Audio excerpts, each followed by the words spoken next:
Hello. Hey, how are you? I'm good. How are you? I am doing well. Busy day, but doing well. Yeah, I can tell. What? So, I'm curious, how long has this been going on? So we know that there has been this kind of extortion scheme from Mhm. Hillary, at least for the last year and a half.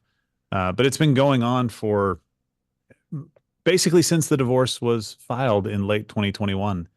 And we didn't really know the full extent of what was going on. We knew that the divorce was going to go public. It was then leaked, not by us, but by somebody else. And then we had to address the fact that there was a divorce that actually existed because we Yeah. knew that the strategy was going to be to try and leverage in some way the publicity that could be negative, just for the mere fact of having a divorce. And Mhm. little did we know that behind the scenes, all of this scheming was going on. But for about the last, I don't know, for about the last year or so, we've known that this has been going on while we've been taking all of these punches Yeah. along the way. Yeah, and it's not like you guys have been responding at all. You guys have ignored it for the most part.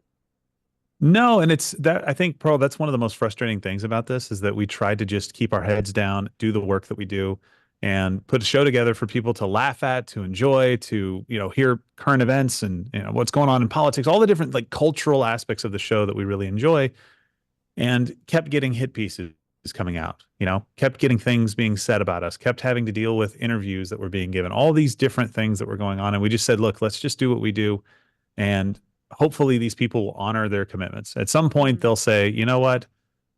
In Jared's case, he'd been gone from the business for about 6 years, somewhere around there. Maybe it's time to move on with life.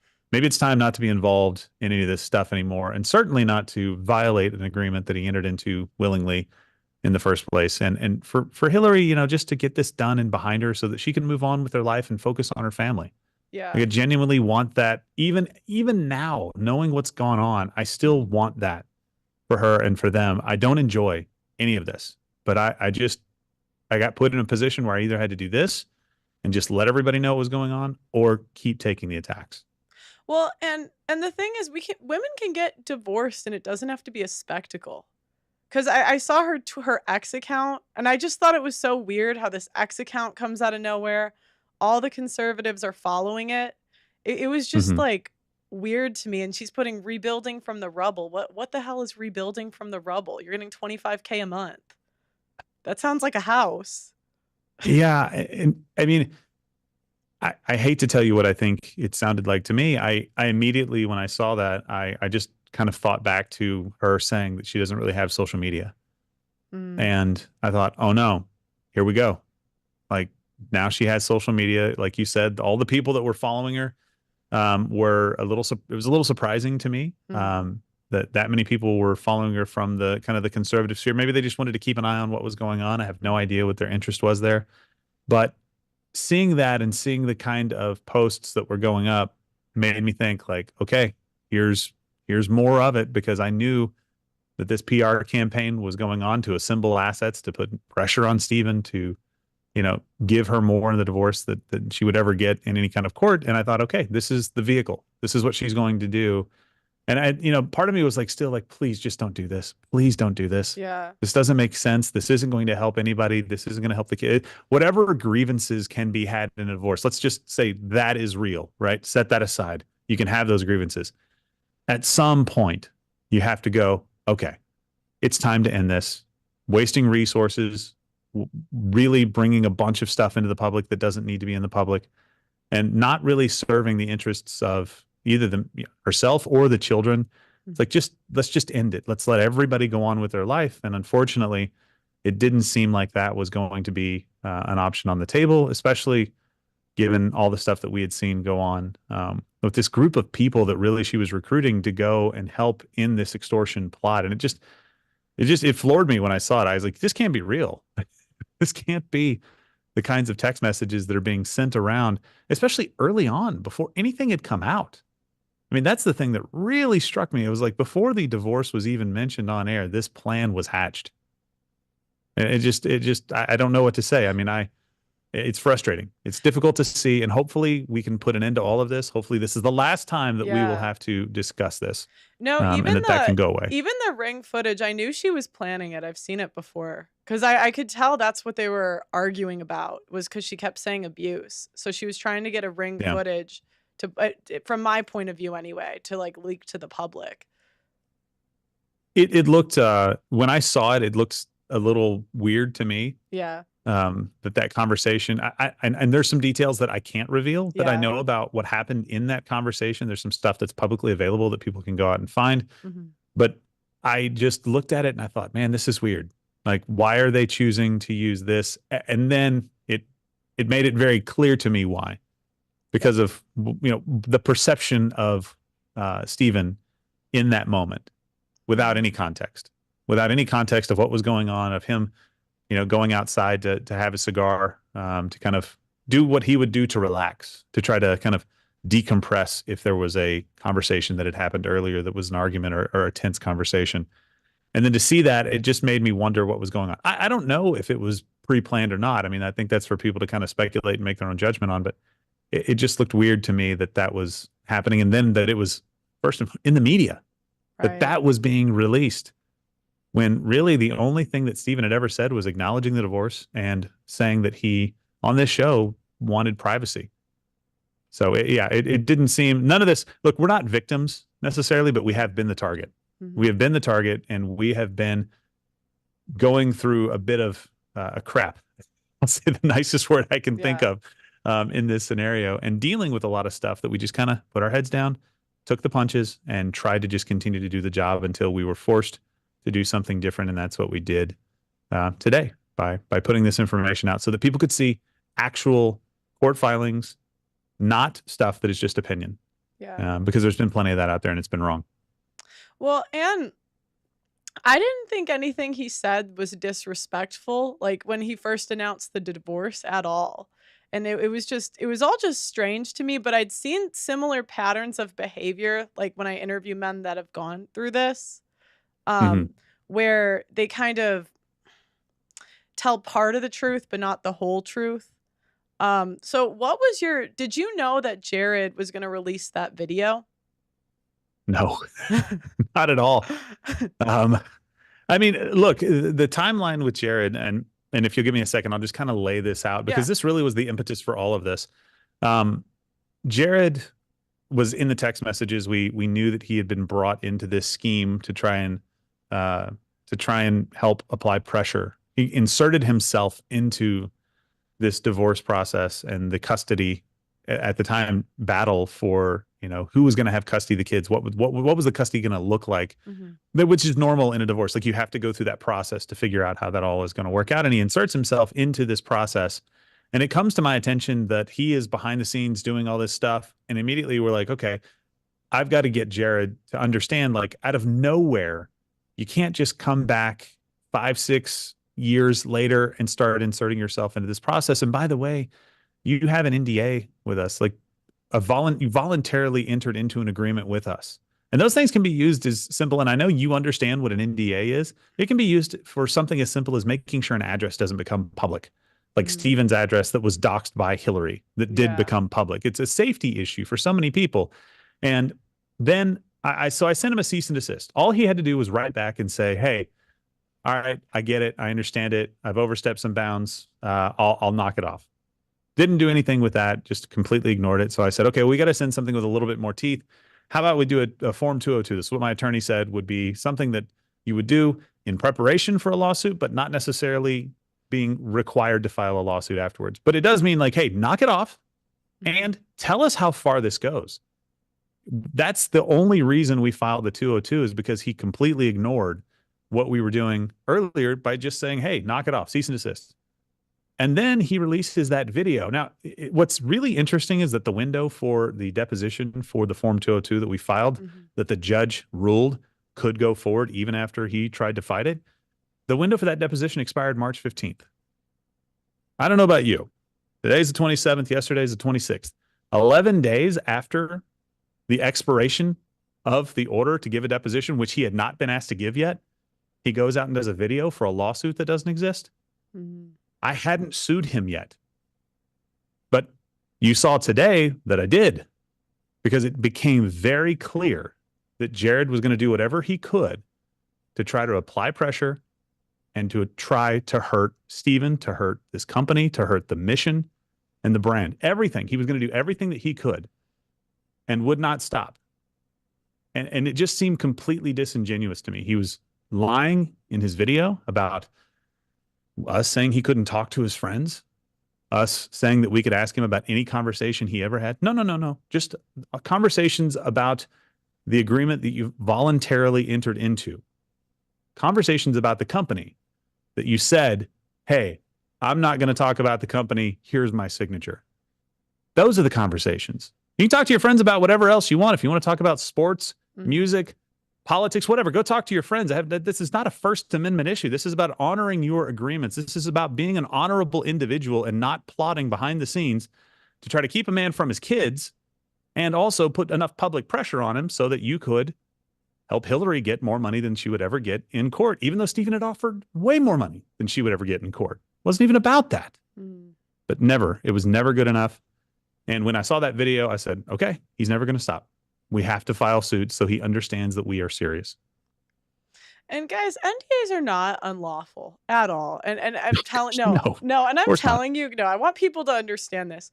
If I had NDAs in the beginning of my YouTube career, it would have solved me so many problems.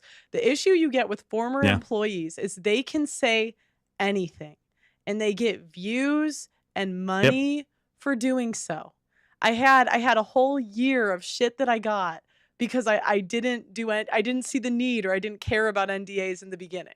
Especially in this industry, it just gives them license to literally say whatever they want. Well, I wish they weren't necessary.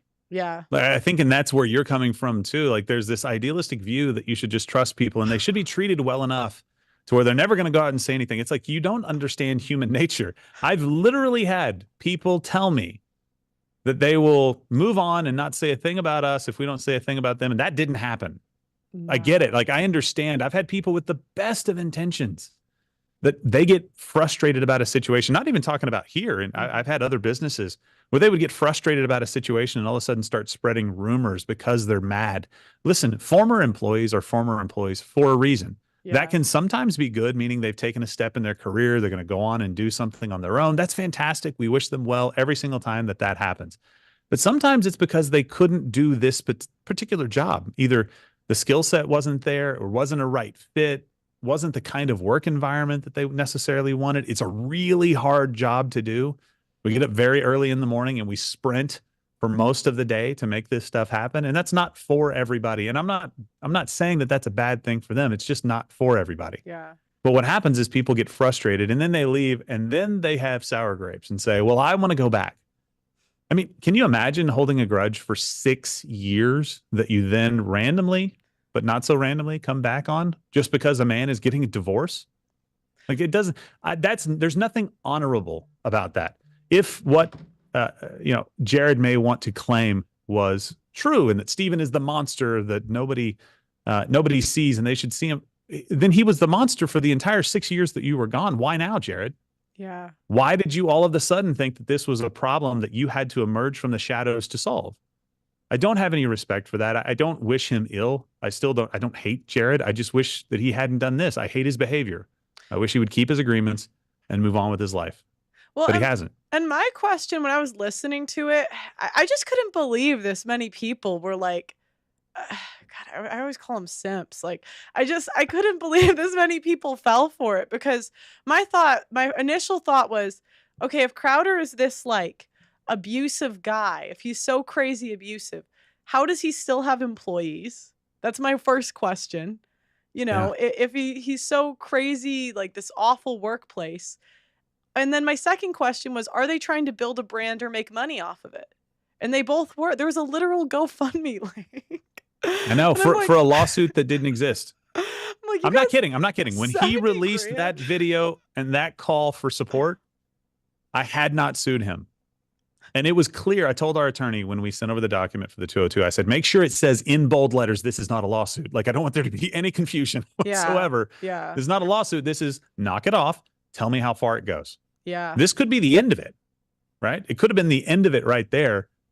But then when he did what he did, I'm like, okay, well, this is just never going to stop.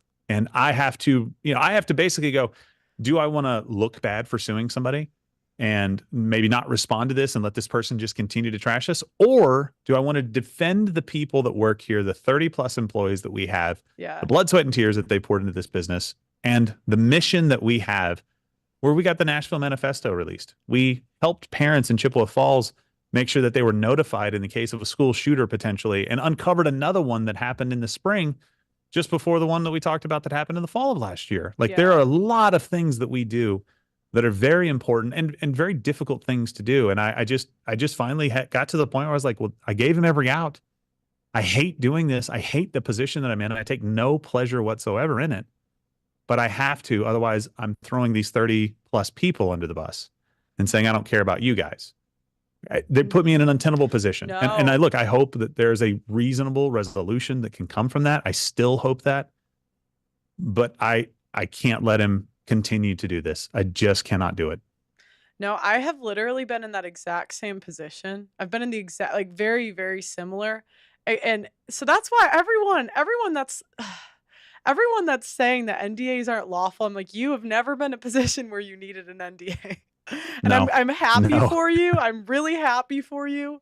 But the issue you get, especially in media, is that people can literally say whatever they want, make money, literally make 70K off of this.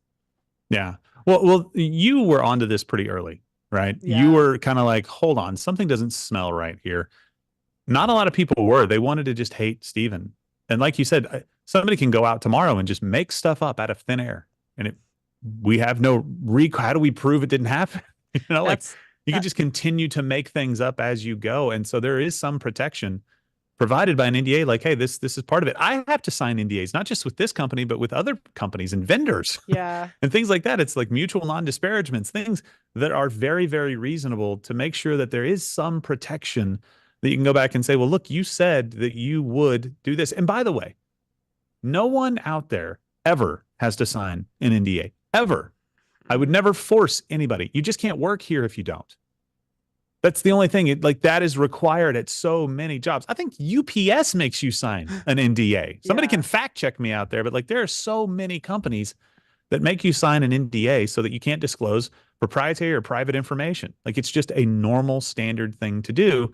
And it is not a problem with free speech. You can believe in free speech the way that we do, and we champion free speech, and say, hey, by the way, you can't reveal the private address of where Steven Crowder lives because it's a security concern for him and his children. Mm-hmm. That's the kind of stuff that we're talking about. And it's not limited to that, but there are other things, but that is the most easily understandable portion. We're like, yeah, well, that makes sense. You can not sign an NDA and go get a job somewhere where that's not required. That's totally fine as well. And when you're leaving a company voluntarily, like Jared was, you certainly don't have to sign one then either. But when you do, you need to honor your agreements. And he hasn't been doing that. And it's frustrating because I counted Jared as one of my friends. And when he left, I didn't really have much contact, if any, with him for a long time. But then to see him doing these kinds of things is really frustrating to me, because I know that it would have been the last thing that I would have expected from him. And so it's difficult, but at the same time, I would rather he not make any further mistakes. And so hopefully this lawsuit will get people's attention. Hey, knock it off. This can't keep going on. And we'll see where this goes. I don't know. But I wanted to touch on one quick thing that you said, and I mentioned it briefly. You've been onto this for a little while, and you took a lot of arrows for this because people said you were just defending Steven Crowder, or that you were on our payroll. Are you on our payroll, by the way? Because if you are, I didn't know, and I'm supposed to be in charge of that. And it doesn't really look good if the CEO doesn't know. Of course not. You're not on our payroll, right? You were onto this, and you took a lot of arrows for this. And hopefully today people see hey, you weren't bringing this from nowhere. You've seen this kind of stuff before, and it just reeked of it initially. I'm glad you saw that, because that was very, very good to see, but I couldn't comment on it, obviously, at the time. We weren't doing any of that. But man, I tell you what, you can really tell who your friends are when stuff like this happens. Who gives you the benefit of the doubt, who stands by your side, and who doesn't. Well, I just couldn't believe the simping. It was just driving me nuts. You guys just believe women. A lot of the conservatives just believe women with a story, and we need to verify these facts. And again, guys, if we're going to throw the abuse term around, you need a police report. You need one. That is the only You court need that is something. based on evidence. Yeah. So Yeah. and yeah, they keep this month. Apparently, I work for you guys. I work for the Daily Wire. Like this month, I work for Wow, you're everybody. busy. I know. I was like, damn, I'm demonetized. I should give them my Cash I know. App. Well, I think you're right. Like it's weird for it's weird, and I'm not ascribing this to any particular person, so nobody read between the lines. I am speaking very generally, but going Yeah. back to Brett Kavanaugh's confirmation with what is it, Christine Blasey Ford, and they were like, believe all women. We're like, whoa, whoa, whoa, whoa, whoa, no, don't just believe all women. Don't believe all men. Don't believe all anything. Yeah. Like have evidence and have facts to back it up. But then when something like this happens, it's like, oh, I stand with so and so, and I was like, well, why? What evidence do you have that what they're saying is true?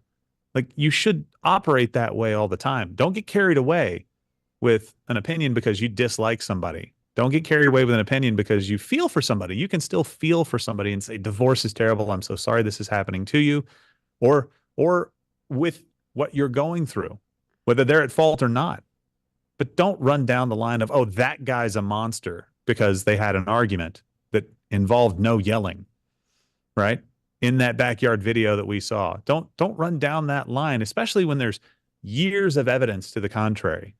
There are passionate people out there. I mean, gosh, I would hate, I've been in arguments with my wife Yeah. that were more severe. And we barely argue that much.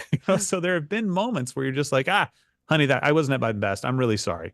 And you make up and you love one another. It's just frustrating, Pearl, because they go and they run with it. And then you have to come back and go, but this is what we preach against. Don't become something that we hate just because it's convenient. Well, and we saw a lot of that. And what I have found in a lot of these cases, women poison the well years in advance. So it's almost like if maybe there was mutual friends, and I'm not saying this happened or didn't. I think the facts will come out eventually, so we'll see. Yeah. But what I have found is that women poison the well with mutual friends, colleagues, etc. And so when, a clip or something goes viral, they'll all confirm it because they've heard stories from this woman for years. And Yeah. I find that that's like every other divorce case I interview. Yeah. And I don't have a lot of experience with divorce cases. I had one of my best friends went through divorce, but I didn't really know much about it at the time. This has been a crash course in the tactics of a divorce. And it is eye-opening. It is eye-opening to see the system and how it is structured. And it almost takes somebody who hasn't been divorced to be able to help reform the system, because otherwise you're just kind of somebody who's been divorced and you're frustrated about what happened to you. Well, I haven't been divorced. Don't plan on it ever. My wife and I have talked about this. We will figure out a way rather than go through divorce. But the system does need to change. Yeah. It really, really does. It is geared towards women and against men. And sometimes, look, I understand why those things evolve. Don't get me wrong. Yeah. I understand that there can be a power imbalance in a lot of these relationships, but it doesn't mean right and wrong. It doesn't mean somebody is the victim and somebody is the aggressor. So we've got to get away from that. And we've also got to get away from the ease with which people get divorced. It's terrible. Like, as a Christian, I want people to respect marriage, to get married, to have a family, but to do it thoughtfully.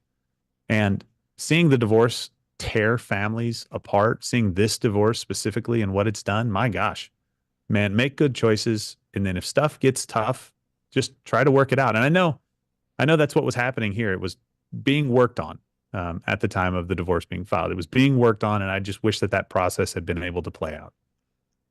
Well, there's a guidebook, it's called How to Destroy a Man. Have you read it? Really? Yeah, Google No. it. It's called How to Destroy a Man. It's exactly what she's doing, actually. There's like a guidebook. You can find it online on how to use the system to destroy men. And it goes as far to use the media to destroy men, because the way that the media reports on information, as we saw, it's as if he was guilty. 100%. And if the victim, it even goes so far to describe that if the victim is a woman or a child, the media is more likely to report on it. It also tells you how to use the police. So, because if there's ever a story that indicates that they might be incompetent, they're more likely to act. And it's really effed up, actually. There's an entire guidebook that instructs That's women on how to crazy. do this, and it's completely legal. So I really think that Wow. this should be one of the number one issues, to be honest, for conservatives this election. Yeah. You know, because I personally think men aren't going to vote until there's some, you know, one party at least starts to cater to their issues. Or at least try to like it's you're in a weird position as a man, excuse me, who's a white male. You're not really a part of any protected class that you can Yeah. really depend on. And apparently everything's been easy for you in life. And that's not the case. Like, and I'm not crying poverty either, saying like, oh my gosh, my life has been so hard. Yes, there's been challenges in my life, but I've been very blessed. I get it. But it's not because I'm white or male. Hmm. Were there some advantages? Yeah, but I can squander them. I have tons of people that I can point to that are white and male and losers, Oh right? yeah. I get it. Like you can have all of the advantages, quote unquote, in the world, and still it doesn't help you at all. I just think you end up in a difficult position when none of this seems kind of geared towards you. And they would argue that the entire system is. And I'm like, well, name it. Talk to me about the systems right now that favor men, not just white men, but men in general. You certainly can't point to divorce laws, marriage law, anything like. You can't point to any of that stuff. You certainly can't point to getting into college and having quotas for that. You certainly can't point to any of that. You certainly can't run on being a man for any office. You certainly can't be appointed to the Supreme Court simply because you're a woman, Hmm. right? We saw them basically list the top qualification for Ketanji Jackson Brown Jackson. I always say it backwards, as Hmm. being a black female. And I was like, well, hold on. I need somebody who's a great judge first and foremost, right? So I think you're right that there is this group of voters out there that is feeling completely left behind by politicians because they just assume everything's okay. Not Hmm. everything's okay, and you're starting to see it play out in relationships and men not wanting to date, not wanting to get married. It's not because they don't like women, they do.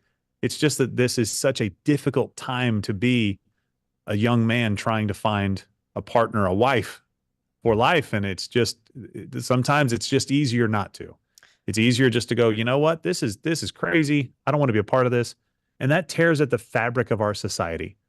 And so something does have to be done. I don't know what all of the answers are for this, but something has to be done. People have to take an honest look at it and go, you know what?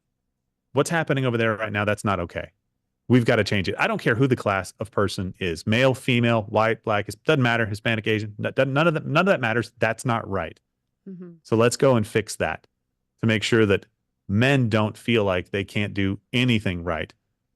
And women don't feel like they don't do anything wrong. There's got to be this middle ground that we come back to where we're all people that are trying to do our very best and we're Well, protected equally. and if you really look into it, some of the laws are straight up sexist. Like the tender years doctrine assumes that women raise better children under the age of 7. Sometimes it's up to 16, and there's no evidence that Really? supports it. The woman is actually the most likely one to abuse the child over 100 years Yeah. of data. Then they also, if if there's paternity fraud, meaning a man's raising a kid that's not his, in the state of California, if that happens over the age of 2, he's still on the hook for child support for life, because What? their laws are written in the best interest of the child and not and that's basically the best interest of the mother, because again, and Wow. women are also incentivized to, I mean, as you've seen, to get more time with the child so they can get more money. So they're Yeah. essentially paid to, and single father homes fare pretty much the same as single or as two parent homes, where single mother homes fare significantly worse. So it's actually, all the evidence suggests that men should have the custody of the children, and yet it's given to women. Yeah, I think that's a heartstrings thing. I really do. And I Yeah. mean it makes sense. Like women are supposed to be the of the two, if you had to just pick general man, general woman, the woman is Hmm. supposed to most likely be the more nurturing, right? And that makes some sense, but it isn't always true. Yeah. And so you just can't make these blanket general rules that have perverse incentives as well, right? The Yeah. perverse incentive is if I can get past the age of 2 with this guy thinking it's his child, then I'm all good in California. That's ridiculous. Doesn't make Yeah. any sense at all to do something like that. And if you can just make good rules for men's involvement based on data, then everybody can at least look at the data and go, that makes sense. But really, Pearl, I think it comes down to what's palatable for voters. Mhm. If I'm the guy, I mean, who's going to be the guy to stand up and say, hey, men have it hard in this country? Like they'll be shouted down so fast by every women's rights group that's Oh, out there yeah. and every other politician that's a woman or a candidate that's a woman that's running against them. Like I can't believe it because most people, they're told all day, every day that it's easy to be a man. Well, it's not. We have the No. most workplace deaths by far. We're the guys that typically get up in the night for something that goes bump, right? It's not always the case again, but it's the general norm. Like we're the ones that go out and defend the village and lay our lives on the line as we should. But there has to be some kind of fair treatment with that when it comes to, okay, well, how do we deal with these situations where kids are involved? The man, I don't know if you were watching the documentary, what's it called? All Quiet on Set. I think that was something that's come out, or Quiet on Set, I think is what it's called, where they're talking about the Nickelodeon studios and everything that was happening. And Drake Bell, when he was his characters kind of being introduced. And I don't know a whole lot about Drake Bell. I didn't really follow any of the stories. But what I'm learning is his dad was involved and his dad spotted a predator a mile away. And his dad said, don't let him near this particular guy. Don't let him near this guy. Don't let him near this guy. This guy doesn't need to be around. My son can put on his clothes by himself, his shirt or his glasses or his costume. He doesn't need to be in this room. Made sure that that guy was never around him. Some stuff went down where the guy drove a wedge between Drake and his father. Drake ends up going to his mom. Drake's dad said, look, don't let him be around this guy. I think his name was Brian. Can't remember his last name. Brian Peck. Don't let this guy be around. Brian Peck cannot be around Drake. The mom basically said, you know what? Brian, can you take him to all these rehearsals? Can you take him to all these different things that he has to do? And don't worry, I'll come get him. And then because she lived an hour away, didn't drive and pick him up. And that's when he was molested, sexually assaulted, raped, essentially, by Brian Peck. In the care of the mother, the father saw it a mile away. There is value to fathers being in kids' lives, period. Even if you don't say just being the only one. And I'm not blaming her for everything. And I'm not saying women wouldn't get it. I'm just saying that's a specific example where if the dad was in the kid's life, he probably doesn't end up in that situation. Son, I know it's 10 o'clock at night and it's an hour drive to get you, but you're not staying in that man's sight for one more minute than you have to. I'm on my way as fast as the law will allow. Click, go get him. Not, I don't want to drive. Like we just have to understand that that is the reality. There are so many positives that men do bring to those relationships. And look, men out there, you want more respect in this regard, earn it. We have the capacity to do this well and to do it right. And if you don't deserve to get it. But it doesn't mean that women are entitled to it either. Everybody's got to earn it. If you're going to be a woman and be nurturing, be nurturing. Help raise that child in a godly way, in my opinion. Well, and the biggest, do the same thing. I mean, the biggest, what I found, because I interviewed 1,000 women on my show, and I was saying earlier, the biggest red pill, sort of, that I figured out is most daddy issues are actually mommy issues, because the mom is, a deadbeat dad, it's a myth. It's mostly women that will not allow the dad to see the children. It's really, really common. Children do get used as pawns in the game. Yeah. And that really sucks. You know what? I did forget. I did have one family member get a divorce. It didn't last. They got back together. That's why I think it kind of slipped my mind. But during the time where they were going through that process, it was kind of a, I'll give the kids everything they want so that they'll like me instead of liking their other parent. Right?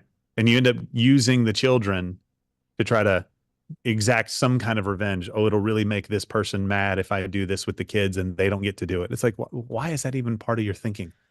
We have to grow up. I called on Jared to grow up and move on with his life. Same thing for people that are involved in a divorce. I get it. It sucks. I cannot even imagine going through it myself, but I got to tell you, we've got to grow up. We've got to do what's in the best interest of our kids. And that means laying down our lives if we have to and swallowing our pride if we must. Yeah, and it doesn't have to be a whole brand that you build off of. It doesn't have to be a book. It doesn't, people can just get divorced and move on with our lives and focus on accomplishments and doing things. And I just think more women, we really got to start calling this stuff out because it's not acceptable and it's not okay for the children. The kids are going to grow up and see everything that's on the internet. So, that's why I couldn't let it go, because I just kept thinking about these twins that it's like they have to grow up and everyone's calling him an abuser, and I just knew it wasn't true. So yeah, Well, they're beautiful, they're wonderful, and look, I tell you what, we'll make an agreement. You keep calling out women because you're a woman and you can do that. You have a little bit more of a pass to do that. I'll keep calling out men, and that Okay. will make both sides better along the way. And maybe we can start fixing this problem a little bit. But look, the solution isn't to go and run off and sleep with 50 women before you get married, as some say. The solution is to be better men and I, d- better women and I hold don't each other say that. accountable and move forward. Not you, not you, not at all. I don't say I that. don't, I don't want to put those words in your mouth. I'm Yeah. just saying that's not the solution, but we can do better. I Yeah. think, and we're starting to head that direction, Yeah. fortunately. And I do hope some good comes out of this, and this can really be a major issue this election, Yeah. divorce, family court reform. I Yes. think men are so passionate about this. There's so many men that have been screwed, either Me Too'd or divorce court, whatever. I think Mhm. this would really motivate guys to get to the polls. My I two think so too. cents. And look, they haven't had a voice. They haven't Yeah. had a voice in this stuff because it looks weak to come out and complain about this. But look, it's happened to a lot of people, a lot of people. And it would resonate if somebody's like, look, we've got to get to the bottom of this. We've got to change these laws so that they don't just favor a sex, they favor the right person in the situation. Yeah. It's super important to take these on a case by case basis, and we're not doing that. Yeah. Is there anything else you wanted to add about, the whole situation that people really, like how's Crowder been doing through all of this?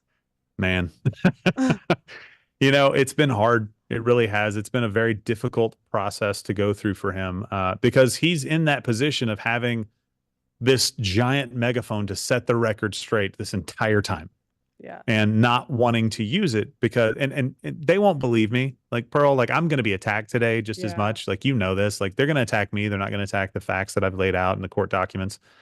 They're just going to say that I'm bought and paid for by Steven. I was his friend before having this job. I'll be his friend after. If there's an after this job, I'll be his friend afterwards. Yeah.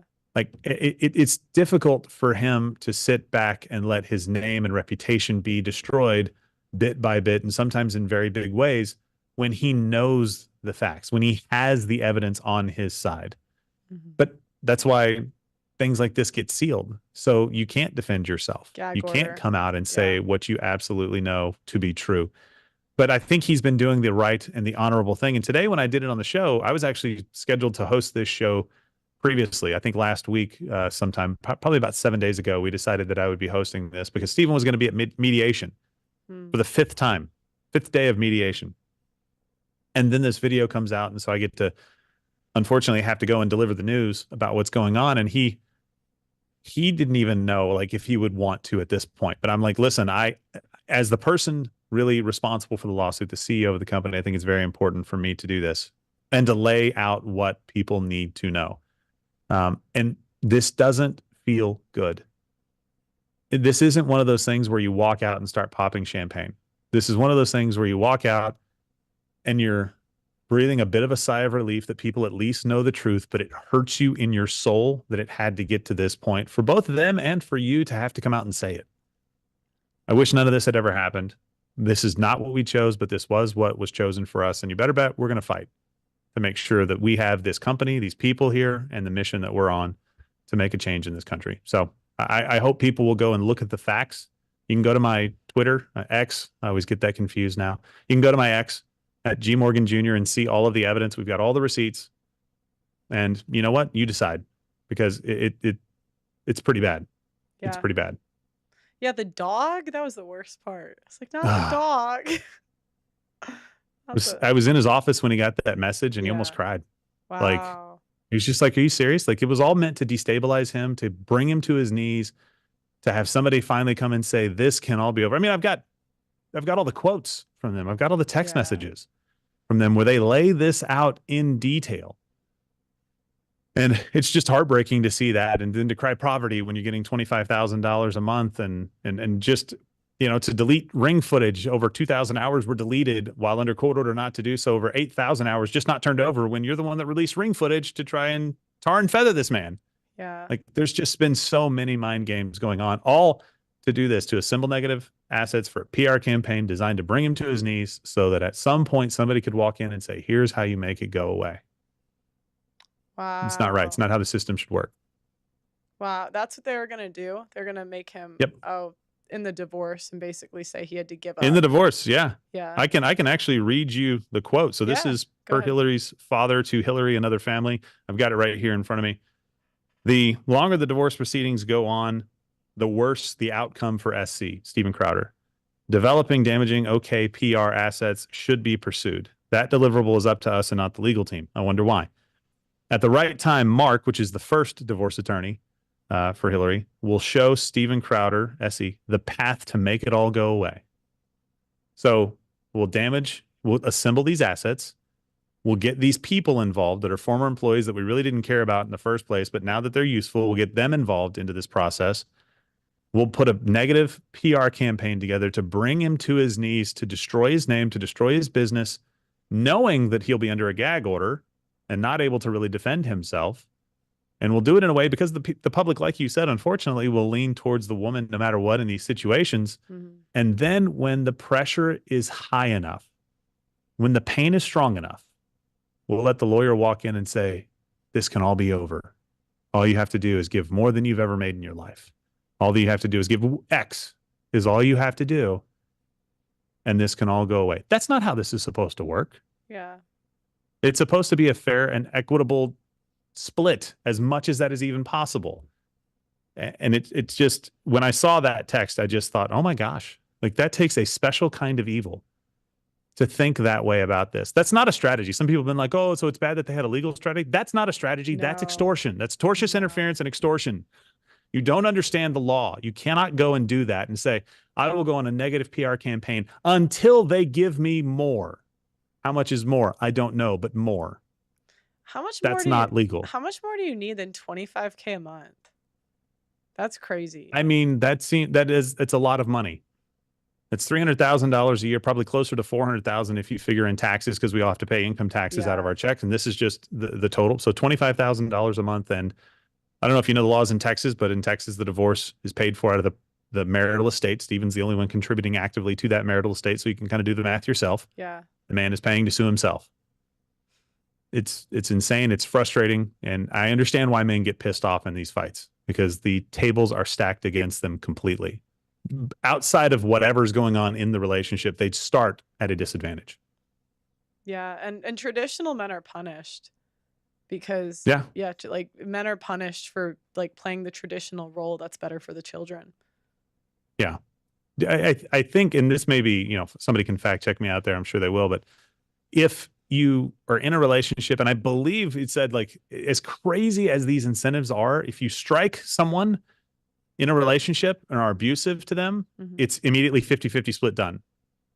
I believe in the state of Texas. That may differ in a lot of different places. 50-50 done. It would have been better for some people to actually have been abusive who were not. And I'm not saying that they should do that. I'm just saying that's how messed up the law is when you're incentivizing that kind of behavior. It doesn't make any sense at all. No. I mean, we've got to fix this system. And again, I know I'm belaboring the point a little bit, but it is so broken. And most people don't even know until it's far too late, until you enter the system and find out what it's really like. Yeah. No, I mean, 13%. So if there's 100 marriages, 13 are malicious, meaning that they try to not let the dad see the kids. And they also put him on absurd amounts of child support. So that's 13 out of 100. That's not an insignificant number. That again, this I couldn't imagine that. Yeah, no, there are men I've interviewed. There's men that have gotten their family to turn against them. So women will, again, tell the family for years that he is abusive and get the family. That's how I knew what was happening, because it's the same tactics, just in a different way.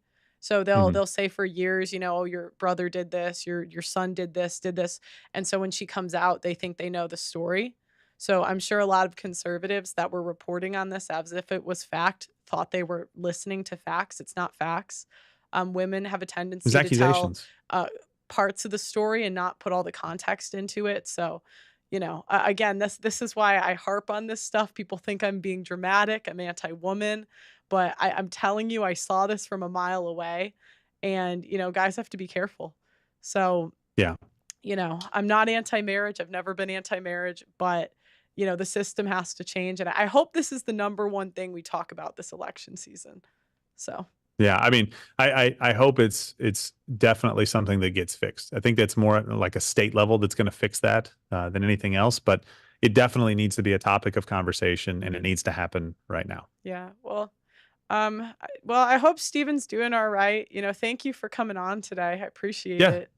Um, absolutely. Yeah, he's doing. I think he's doing as best as can be expected in a difficult situation. So hopefully this stuff gets wrapped up soon, and time can just kind of heal this stuff up, and he can enjoy time with his kiddos yeah. and just kind of again move on with his life as well. Yeah.